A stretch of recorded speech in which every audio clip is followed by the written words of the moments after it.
네, 국회 라이브 1, 2부 시작하겠습니다. 앞으로 매주 월요일에는 박지원 전 국정원장과 그리고 매주 금요일에는 이재호 국민의힘 상임고문 모시고 정치계 원로에게 한 수 배우는 정치 한 수 시간을 가져보겠습니다. 오늘은 금요일 이재호 국민의힘 상임고문 모셨습니다. 안녕하십니까? 예, 안녕하십니까. 예. 자, 이제 매주 금요일마다 오셔서 정치 한 수를 코너에서 이제 말씀을 해주실 텐데 앞으로 그 정치 한 수 말씀을 해주시면서 어떤 데 좀 초점을 맞춰서 또 말씀을 주실지 기획을 좀 간단히 오늘 첫날이니까 말씀 주시겠습니까? 좀 뭐 개혁 정치 개혁 방향을 큰 흐름으로 잡고 각 부분에 대해서 거기에 맞춰서 이야기를 했으면 좋겠습니다. 정치 개혁에 좀 제도도 그렇고 뭐 지금 여러 가지 현재 여야가 하고 있는 것도 그렇고 그런 것들을 보면서 좀 국민들이 저건 저렇게 좀 했으면 좋겠다 뭐 이런 정도 내용을 좀 주로 했으면 좋지 않겠나 생각이 됩니다. 그렇지 않아도 지금 며칠 전에 그 정치개혁 토론회가 있었고 거기에 여야 원로들께서 많이 참석을 하셔서 그렇습니다. 지금의 정치 상황에 대해서 많은 우려를 나타내셨다고 이제 해요. 그 보도도 많이 이제 나왔고 이재호 고모님께서도 다녀오셨죠? 그렇습니다. 저도 주로 어떤 걱정의 목소리들이 많이 나왔습니까? 지금 그 여야 갈등이 그 과거 어느 때보다도 더 심각하다. 그리고 그것이 결국은 정치의 여야 갈등이 국민이 분열로 양진여로 국민들이 갈라지는 그런 사태까지 오니까 이 갈등과 분열이 아주 심각한 수준에 있다. 이 이야기가 주로 나오고 이제 그걸 해결하는 방법으로는 우선 정치권에서는 정치 제도가 좀 바뀌어야 한다.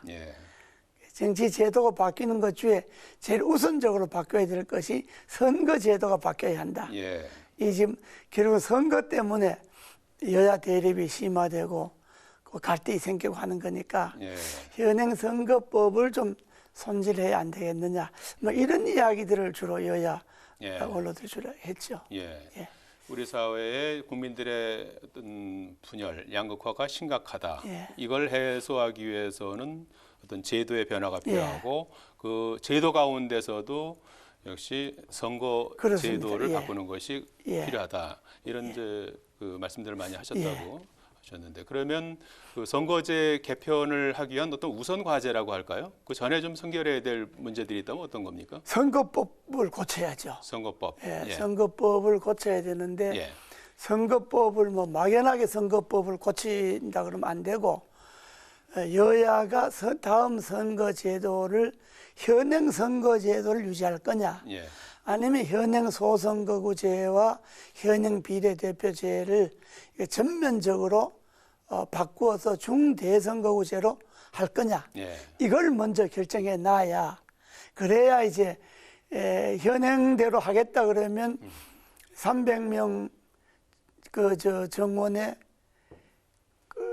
지역구 국회 나고 비례 253, 47 있지 않습니까? 요걸 요대로 둘 경우에 그러면 비례대표를 현재 지금 그 비례대표 제도를 준연동형 비례대표제가 이대로 둘 거냐?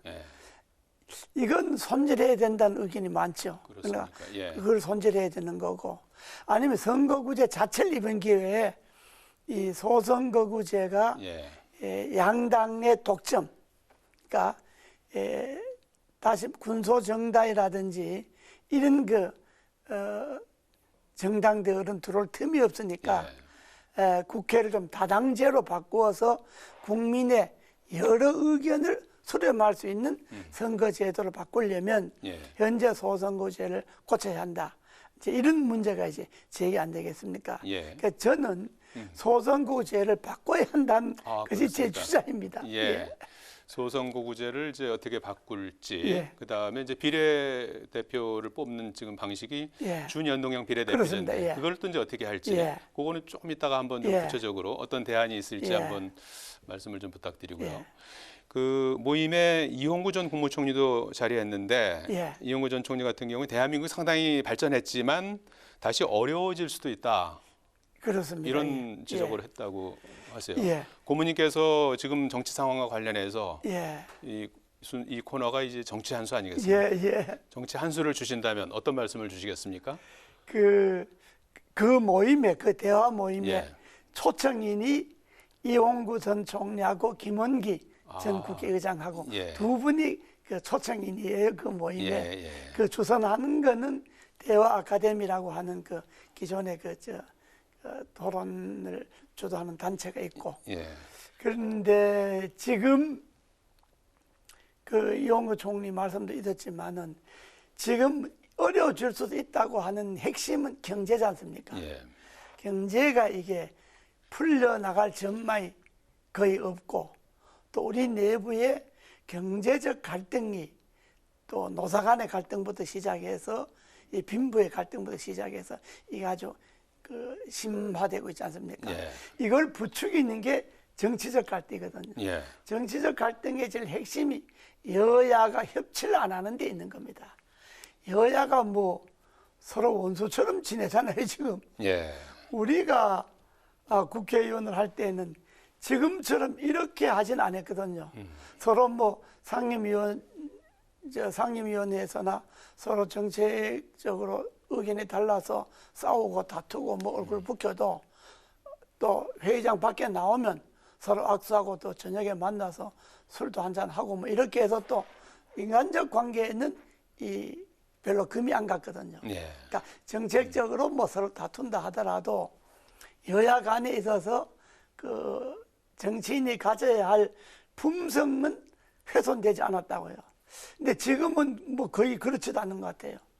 뭐 여야가 거의 만나서 뭐 식사하는 경우는 거의 없고 여야뿐만 아니라 같은 당에서도 견해가 좀 다르면 서로 안 만나는 그런 거니까 이거는 같은 당 안에서도 문제지만 같은 당 안에서도 뭐 여당 같으면 친윤이니 비윤이니 야당 같으면 친명이니 반명이니 이게 뭐 완전 사대 강파처럼 되지 않습니까? 예. 그러니까 이걸 먼저 해소하지 않으면 예. 어떤 정책도 생산적으로 되지를 못합니다. 예. 왜냐하면 한쪽이 나오면 아무리 좋아도 한쪽은 그렇습니다. 아주 어렵게 반대하게 되어 있으니까 그래서 여야의 정치적 갈등을 먼저 없애려면 예. 우선 여당은 야당과 협치를 해야 되는 협치. 거고 예.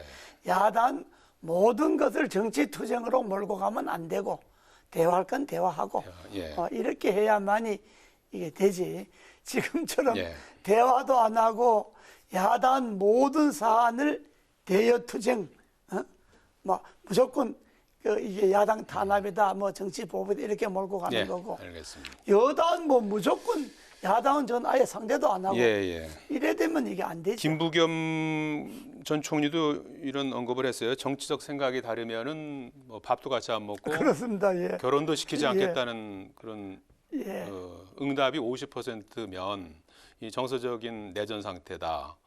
이런 언급을 했고 해당 여론조사를 보면 여야 지지층 간의 이 정서적 거리감이 상당하다는 것을 알 수가 있어요. 그러니까 앞서 말씀하신 것처럼 어떤 정치적인 양극화, 갈등 이것이 이제 가장 큰 문제고 결국은 그걸 해소할 수 있는 방법도 결국 정치고 정치에서 결국 협치가 정답이다. 그렇습니다.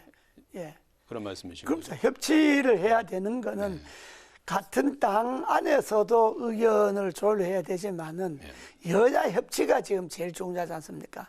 더구나 지금은 야당이 다수 의석을 점하고 있기 때문에 대통령실이나 여당이 어떤 법안을 통과한다 하더라도 어떤 뭐 제도나 뭐 인사를 하려고 해도 국회에서 들어와서 야당의 동의를 안 받으면 못하게 되지 않습니까? 이게 지금. 그러니까 어느 때보다도 어느 때보다도 정부와 야당의 협치, 여당과 야당의 협치가 제일 중요할 때입니다. 지금이. 누가 먼저 협치를 좀 해야 된다고 보십니까? 여당이 먼저 협치에 손을 내밀어야죠. 아무래도 전국의 혼란의 책임은 아무래도 집권하고 있는 예. 여당이 지는 거니까 예. 더 많이 지는 거니까 예. 그러니까 대통령이나 여당 쪽에서 예. 야당과 협치의 손길을 먼저 내걸어야죠. 당장의 이제 정치적인 문제는 이제 협치를 통해서 이제 그렇습니다. 극복해 예. 나가야 되고 그리고 이제 제도 개선과 관련해서는 지금 말씀하신 것처럼 선거 제도 개편을 해야 되는데 예. 말이죠. 김진표 의장께서도 어제 방송기자클럽 토론회에서 기득권에 안주하고 개헌에 소극적인 정치 세력은 다음 선거에서 국민들로부터 비판받으리라 확신한다 하면서 선거법 개정, 개헌의 중요성을 강조했어요. 예, 그 아주 맞는 말씀입니다. 아주 맞는 의장께서 아주 예.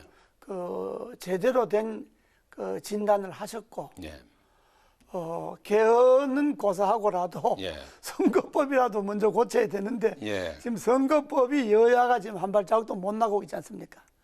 그 못 나가는 거는 선거구제, 선거제도, 예. 선거구 이 문제가 지금 여야 간에 합의가 안 되고 그렇습니다. 여야 간에 합의도 안 될 뿐더러 같은 당 안에서도 선거구 문제나 선거제도 문제는 아마 그 합의를 이끌어내기가 상당히 좀 어려울 겁니다. 그래서 그랬나요? 박홍근 원내대표가 어제 예. 당의 그 정치혁신위원회에서 이제 이 선거제 개편과 관련한 원칙을 얘기하면서 선거제도 논의의 원칙은 첫째도, 둘째도, 셋째도 기득권 내려놓기다 이렇게 강조를 했어요.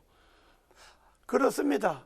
예. 지금 대개 우리가 국회에서 보면 선거제도 개혁하려고 하고 예.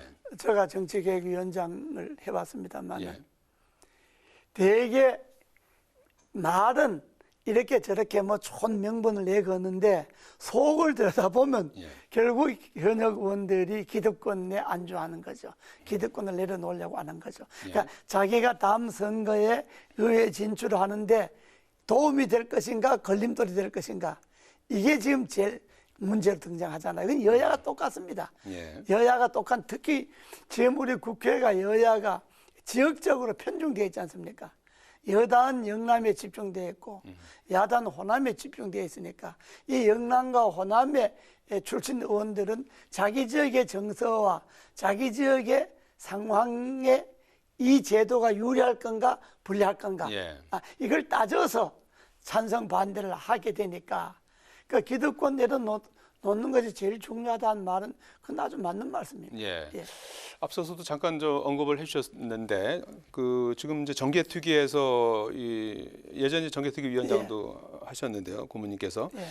지금 그 우선적으로 준연동형 비례대표제 문제부터 좀 예. 다뤄보자 이렇게 해서 지금 논의를 하고 있는 것으로 예. 돼 있어요. 현행 제도가 소선거구제의 예. 준연동형 비례대표제 아니겠습니까? 예. 그 준연동형 비례대표제부터 손봐야 된다는 데 대해서는 동의하십니까? 손봐야 되는 게 아니라 예. 준연동형 비례대표는 없애야 됩니다. 없애야 되는군요. 예. 예. 이 비례대표 자체가요. 예.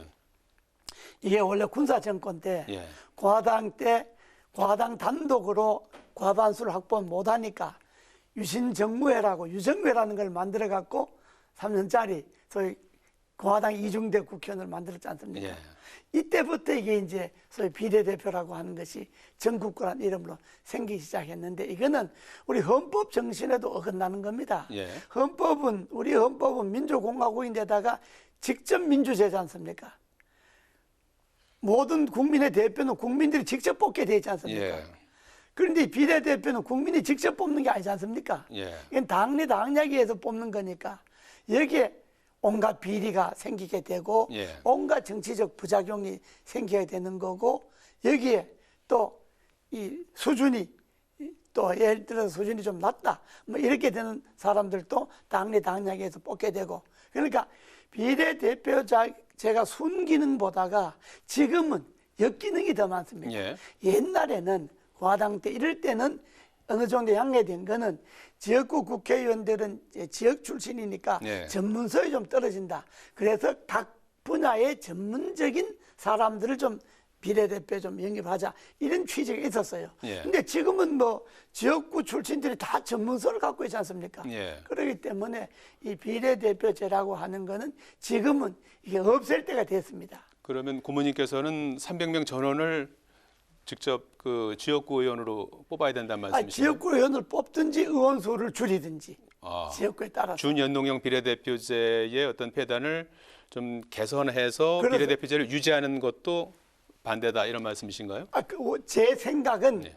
비례대표제는 이제 좀 정리할 아, 때가 그래요? 됐다는 예. 거고 비례대표제를 둔다 하더라도 예. 준연동제 이건 없어야 되는 겁니다. 아, 그렇군요. 예.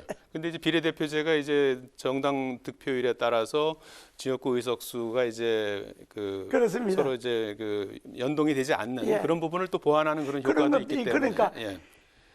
지역 의석하고 이 득표율하고 연동해서 이제 예. 비례대표 의원을 예. 뽑지 않습니까? 그걸로 이제 보정할 수 있는 예. 그런 또 근데 수단으로 그렇게 쓰지 하지 않습니까? 않더라도 예. 선거는 국민들이 이해하기 쉽고 예. 투표하기 쉬워야 되잖아요. 예. 이게 뭐 사람 뽑고 당 찍고 뭐 또 그 당을 찍어 놓으면 그걸 더 계산하는 것도 뭐 준연동제 50%는 뭐 30석은 뭐 그냥 연동이열하고 또 17석은 그냥 병렬열하고 이게 복잡하지 않습니까? 예. 그 국민들은 그걸 원치 않거든요. 예. 그러니까 차라리 비례대표를 뽑더라도 그러면 지역별 권역별 비례대표제. 권역별이든 지역별이든지 예. 그 지역의 후보들 내갖고 그 지역의 후보 투표를 한다든지 이렇게 예. 단순화시킨다든지 예. 이걸 전국 그 권역별 인구수에 맞추어서 비례대표 수를 나누어서 그 지역의 득표수를 한다든지 아니면 그 지역 비례대표 명단을 공개하고 그 명단에 투표하게 한다든지 뭐 이렇게 국민들이 직접 뽑을 수 있는 기회를 제공해야지 예. 이게 직접 민주주의인데 국민들이 직접 뽑지 않는 국회의원이 국민의 대표 역할을 하니까 예. 이건 안 되잖아요. 예, 예. 그러니까 이제 비례대표제에 대해서 완전히 반대하시는 건 아니고 이제 이 부분에서 상당히 이제 국민들이 직접 참여할 수 있는 제도로 개선해야 된다 이런 취지로 그렇습니다. 이해하면 되겠군요. 예. 그렇습니다. 예. 완전히 이제 없앤다고 하는 거는 내 생각은 그렇지만은 예. 이미 이것도 자리를 잡고 있는데 그렇습니다. 그 당장 없애기는 어렵지 않습니까? 예, 예, 알겠습니다. 자, 시간이 다 돼서 다음 주 또 금요일에 정치 한수 말씀 기대해 보겠습니다. 오늘 말씀 고맙습니다. 예, 감사합니다. 예. 예, 지금까지 이재호 국민의힘 상임고문 모시고 선거제 개혁에 대한 얘기 나눠봤습니다.